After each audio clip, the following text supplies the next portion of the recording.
26.2 just announced. We got dumbbell overhead walking lunge, some dumbbell snatches, increasing gymnastics. Here's tips and tricks from Crossfit.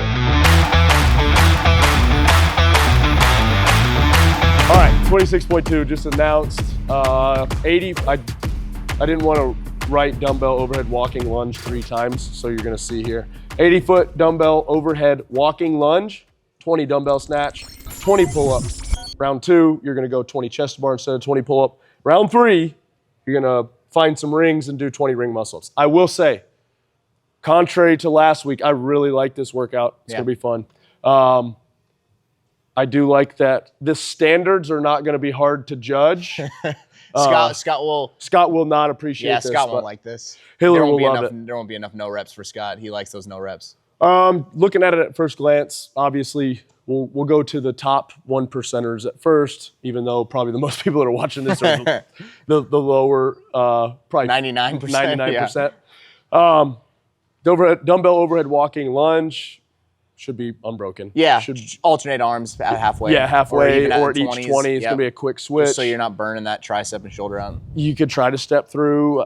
It is a little bit faster, maybe especially on the last round, kind of just to feel it out. Try to relax that grip as much as possible. You know, just surprisingly, just even stabilizing that dumbbell does play into that grip a little bit. Think about that. The dumbbell snatch, I hate to say that it's a throwaway movement. It's not a throwaway movement. It's probably the easiest one of the workout, though. It's the one you can just settle into a pace. You can grip and rip it off the ground and just muscle snatch it, or you can be deliberate about it, add a little bit of quick power to it to save your grip a touch. You know, if you're pulling hard to just muscle snatch it, you're going to waste your grip a little bit. Yeah. But even with the little dip, you're going to be under it a little bit long. So there's trade-off there. I would play around with it. Pull-ups, the first set, I definitely think should be unbroken. Probably going unbroken, on the pull-up, where I might slow down a touch is the chest bar just to prepare for that. Like a 12-8 or a 10-10, something like that. You're back to the dumbbell. Same thing. Move, pick it up, get going. There's really no reason to sit there and wait on the dumbbell. You're not going to fail the dumbbell snatch. And if your overhead position is okay-ish, 50 pounds shouldn't throw you off too much. We do a bunch of dumbbell overhead walking lunges, so I think for both of these movements, and even the gymnastics, I think if you warm that overhead up good and you can get it to just set back there, so you're not really working to hold that position like I do, you'd be a lot better off. You can just set it back and hold that, have a bone-on-bone stack like a handstand walk here. You do have a terrible overhead position. My right's not great either, so I can't say much. So I won't say pace, but I'm not going to push these first 2 rounds. I'm going to be ready for here. That's for me. I just don't do a ton of ring muscle-ups anymore. I do a lot of bar muscle-ups, so would have been nice. I do like the ring muscle-up in there.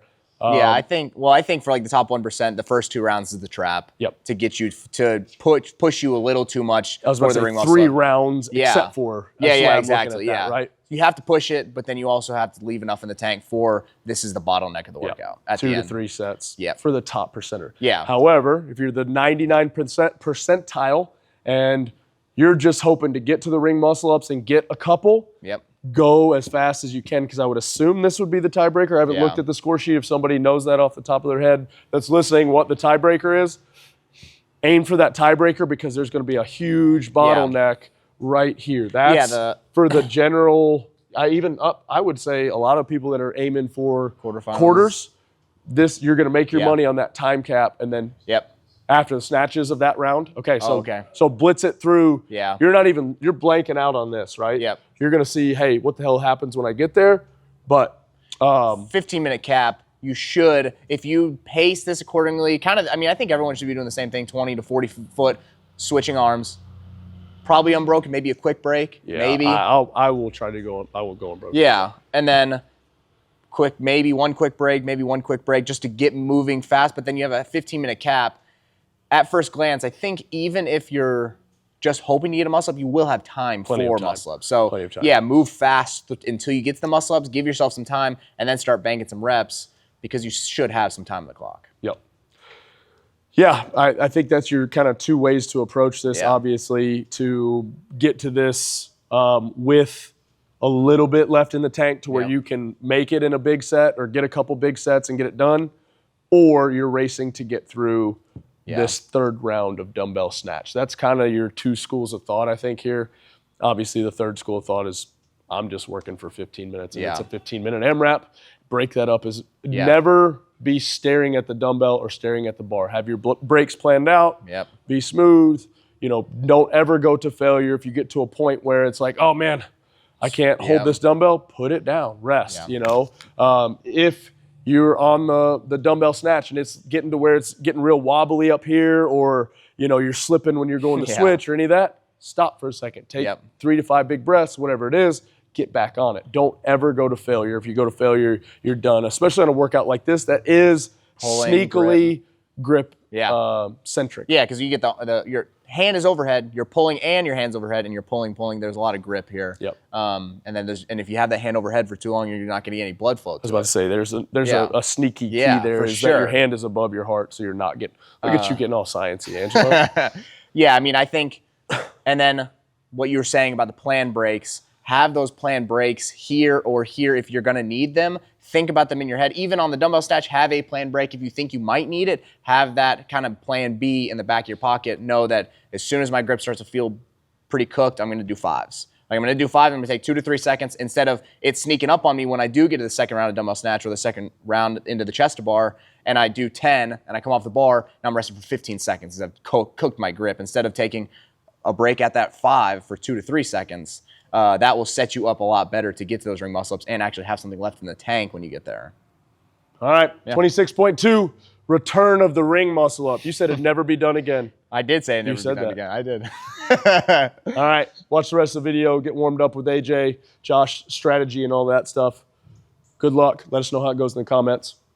We're going to talk about each of the individual movements, give you some tips and tricks on each movement. So starting with that dumbbell overhead lunge. A lot of this is going to come into my warm-up. I want to warm up my thoracic and my overhead so I can get that dumbbell relaxed up over my head as if I was doing a handstand walk. I want to have that nice bone-on-bone stack and not have a bent arm or out in front of me where I'm working really hard to hold that dumbbell overhead, either in my grip or my tricep. So I'll get that dumbbell up. My overhead's not super warm, but I want a good stack, and I don't want to be too overextended with that dumbbell to where I can't breathe. So I want to have my ribs down a good amount so I can take those steps and be able to breathe through it the entire time. This is where I need to breathe. I need to have be able to get a bunch of oxygen. And if I'm going to switch hands, I want to either switch overhead, or if I want to switch it at the chin level, going to be a lot easier than having to come over and bend over and pick up the dumbbell again if I drop it. And it really won't be any more difficult. That would just take up more time by bending over to pick the dumbbell up again. For the dumbbell snatch, it's going to be very similar with that overhead. I want to have a nice warm overhead position. And as I'm coming up with that dumbbell, I want to use my body to rotate, get that dumbbell up, turn and punch. I want to relax my grip a little bit. I don't want to be over gripping that dumbbell and yanking it with my arm. I want to rely on my hips to push the dumbbell up and get to that good lockout position. So I'm going to rotate, press up, and switch on the way down. Instead of switching on the ground, where I'm spending a lot more time bent over and I'm having more trouble breathing. We're talking about the gymnastics, the pull-up and the chest to bar. There's 2 schools of thought here. If you're trying to get the best time in the world, then we're probably looking at going unbroken. If you're trying to still be very competitive, we're looking at maybe 1 break, 12-8, 10-10, with a short rest. That will help keep us ready for those ring muscle-ups.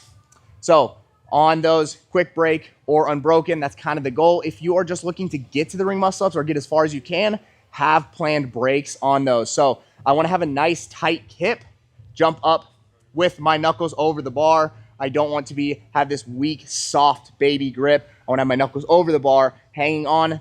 There's no way around it. This is the grip test of the workout. That's what we saved our grip for on the lunge and the dumbbell snatch. We're going to have to be hanging on tight here. Obviously, I'm going to be using gymnastic grips to help me hang on to the bar. Nice, strong kip, driving through the hips. That will help save my grip a little bit, but no, this is the place that's going to cook your grip.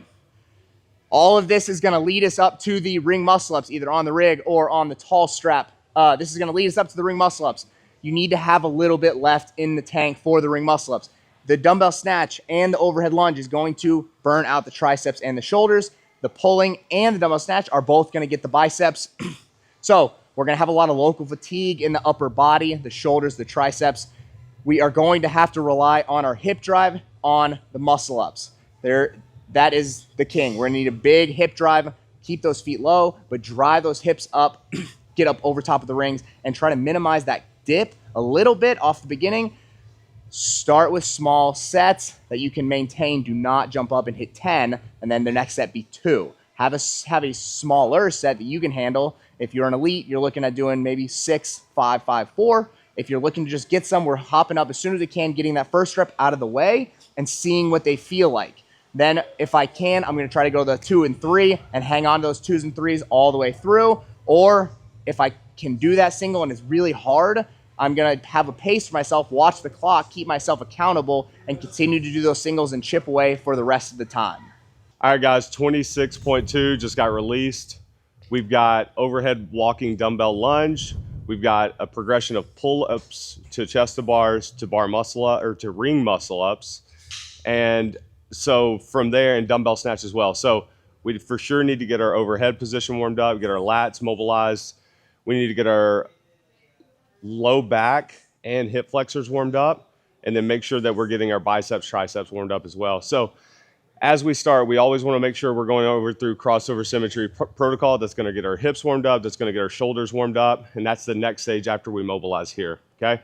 So first thing that we're going to go through is going to work on getting our overhead position warmed up for our lat flexibility, okay? So we're going to attach a pretty decently heavy band to the rig.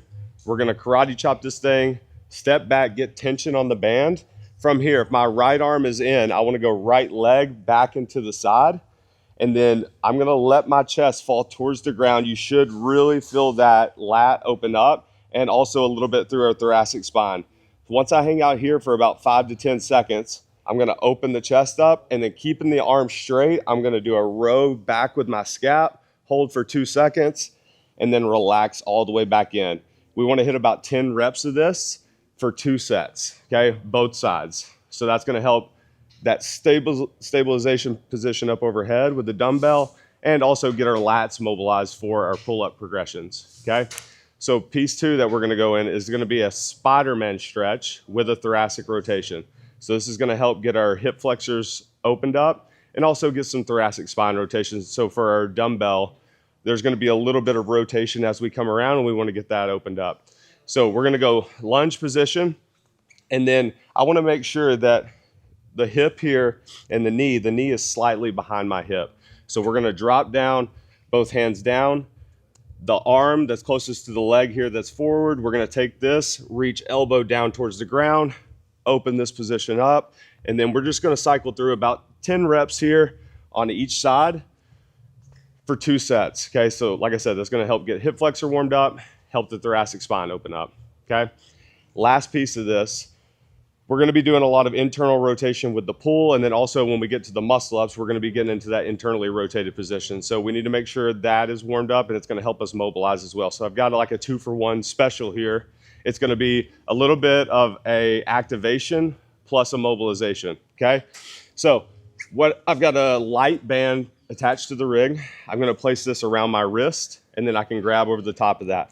I'm gonna step through, get a decent amount of tension on this band, because what I'm focused on is we're gonna pull as far as we can into external rotation, and then I'm gonna let go, slow control into internal as far as I can, grab the band, pull back into external.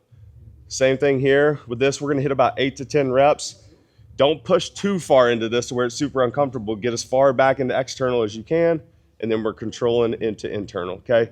I just wanna feel like I'm keeping my scap pushed down into the ground here, okay? So like I said, 2 sets, 8 to 10 reps on that, and then you'll go into your crossover symmetry protocol, getting your hips, glutes warmed up, and getting the shoulders extra warmed up after that. All right, guys, good luck. Ladies and gentlemen, welcome back to 26.2. We know that your legs survived 26.1, and you are back for more. And we've got the tips and tricks for you. We've got scaled and foundations for you.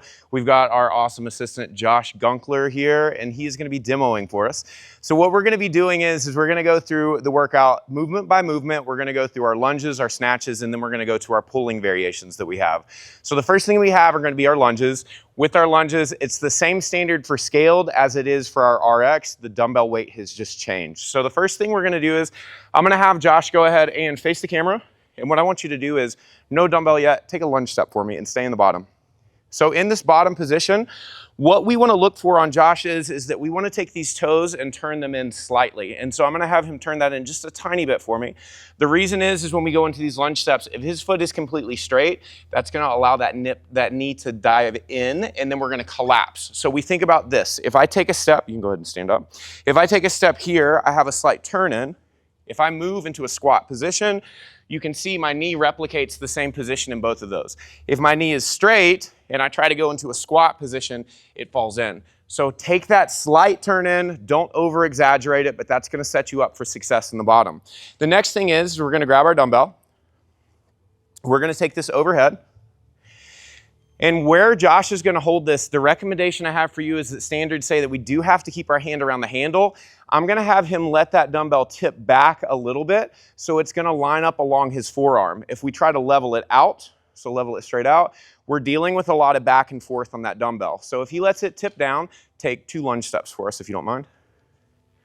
And then all the way up, making sure we're hitting full extension at the top, and good, set the dumbbell down. Now, when we're going through our lunges, you have to make sure that you're going at least 20 feet before you put that dumbbell down. You can have a shorter lunge track. So if you only have 2 feet of space in your gym, you could do a 2-foot lunge and turn around and do that 10 times, and then you could put it down. But if you have a longer distance, you cannot use that. So make sure that you do not go beyond 20 feet for each of your lengths. The second thing that we have is that on this, I covered do not lower the dumbbell.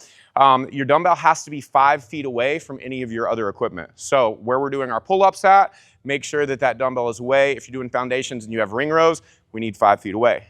Now, with our lunges, when we go through, it's the same thing with every movement that we have. Take a nice deep breath at the top, fill yourself up with air so you're braced, and breathe out as you take your step. If you take a breath with every lunge, it's gonna set you up for success and keep you stable and get you ready for our next movement that we have, which is gonna be our dumbbell snatches. So for our dumbbell snatches, Josh is gonna step up. The dumbbell starts between his feet. He's gonna go down, and let's go ahead and snatch that dumbbell overhead. These are alternating, so he's gonna have to switch to the other side. We have 2 places we can switch. We can switch on the floor, so he takes it all the way down. He switches arms and takes it back up, or we can switch in the air. So show the switch in the air, perfect. Oh, there we go. Let's try one more. It's fine. I'm nervous too. Perfect. And great. And set it down for me. Now, obviously, if you can switch in the air, that's the method that we want to go with. If you're scared of dropping the dumbbell on your head, it's okay. We all are. Watch your hands. It will increase your hand-eye coordination. So watch that dumbbell as it makes the transition and we go into our next rep. With these, make sure that you're taking a breath every time that we come up. And when we're the most open and not compressed by that dumbbell, breathe in. With this, your tie break is after the snatches, so whatever you can do, get through your lunges, get through your snatches so you can get a faster tie break than that person next to you, and then we move on to our pulling movements. So for the pulling movements, let's go ahead and come over here. Now, in scaled, the method or the progression that we have is going to be jumping pull-ups, regular pull-ups, and then chest-to-bar pull-ups.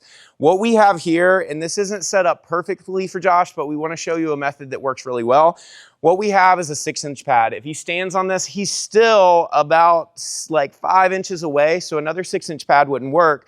So what we've done is we've done a quad plate setup on the bottom, so that's going to get him closer to the bar. For his jumping pull-ups, he's going to step up. And what you need to make, if you were running the open at your gym, are these 6-inch tabs. You measure them before. We're going to sell them in the Mayhem store coming up pretty soon, so you can get your custom built one. It even tells you how long it is. But what you're going to do is that if you're doing jumping pull-ups, you have to be at least 6 inches away from the bar. So if we had a little bit more time, we would stack another set of plates just to get him as close to the bar as possible without breaking that standard, because every advantage you can get on this, use it. So what Josh is going to do is he's going to go ahead and grab the bar. He has to lower himself down so that arms are going to be locked out, and he will jump, getting his chin over the bar and right back down, and go again and relax. Great job. Now, with your jumping pull-ups, do not waste time lowering yourself down into a negative. As soon as your chin clears the bar, come back down, go to full extension again, and get into your next rep. That is going to cover our jumping pull-ups. So now we're going to go into regular pull-ups. So what we'll do is I'm going to move this out of the way. And actually, I'll have you we can still step up there. So now the thing I'm going to tell you is if you can get on here, so go ahead and grab. And you notice that Josh is still on the floor. So we have to take the 6 inches away. So go ahead and lift your feet up for me. We're going to take this away. Now, for sake of time, And because Josh is just an athlete, I'm gonna leave these plates here. Do not do that when you do it at your gym. Disclaimer, legality, whatever it is, you need clear floor space. But we wanna get to a bar that we're gonna be able to reach easily without having to do a super high jump. So what Josh is gonna do is he's gonna go ahead and get to the bar, he's gonna go into a dead hang for us, and then from here, he is gonna swing through and give us a kip, getting chin over the bar, and Josh just did a butterfly pull-up. So if you can do butterfly pull-ups, do them. If you have kipping pull-ups, it looks like this, and great job, and come down. Now, the kipping pull-up, if you watch, he goes through his kip swing, up, chin over the bar, and back into the swing to set himself up again. This is crucial that if you do not have pull-ups, do not waste your time trying to string them together and learn it in the open workout. If you have to go to singles, get your chin over the bar, drop, reset, go into your kip swing again, and get your chin over the bar, because every rep will count and you want to move as fast as possible. Don't let yourself get frustrated. Don't burn out. Chip away at those reps. Now, the last movement that we have are going to be chest to bar pull-ups. So if you got your first pull-up in today's workout and you made it all the way through those, that is super impressive. Kudos to you. Now we're gonna try a chest to bar pull-up. So Josh is gonna go up. It's the same metrics as we had before. We just may move our hands a little bit wider to make room for our chest. He's gonna go into his kip swing, making contact, and right back down and drop. Now with this, on our chest to bar pull-ups, we wanna do the same thing. Do not waste time trying to link them together if you don't know how to do that. Just get the reps, because every chest to bar pull-up you get is gonna put you that much further in front of the other people that are failing on those. That covers everything for our scaled version. Really quick for our foundations, because you guys matter as well. Come back over here.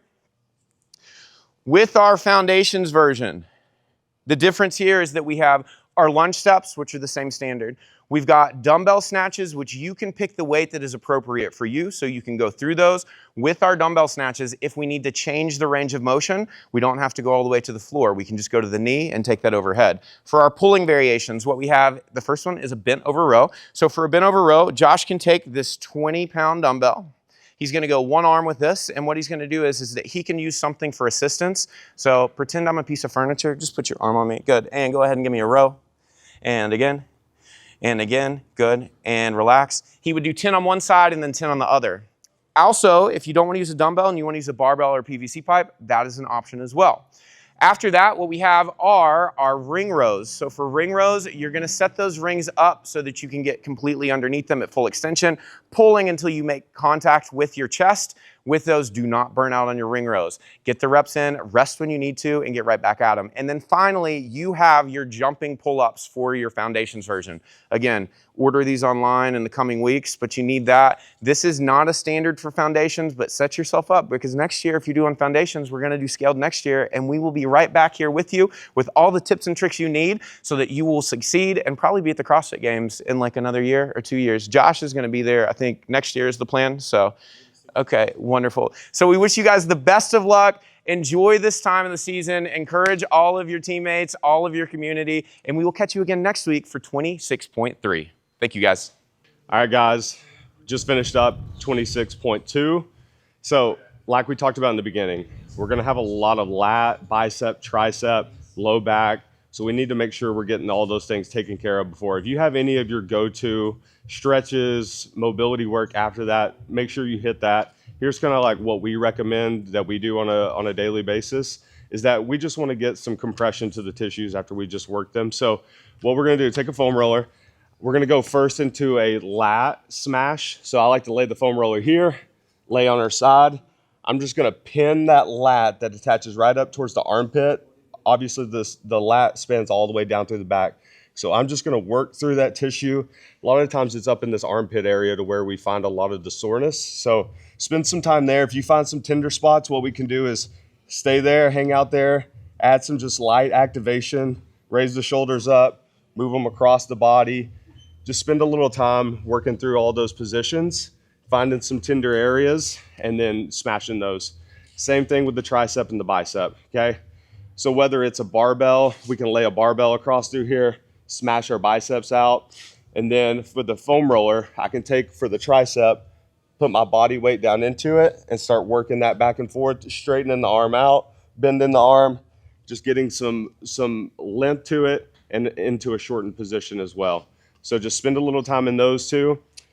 Then for the low back, we've got a lot of dumbbell snatches. So what we want to do is just spend a little bit of time getting into like a cat-cow position. So hands, knees here.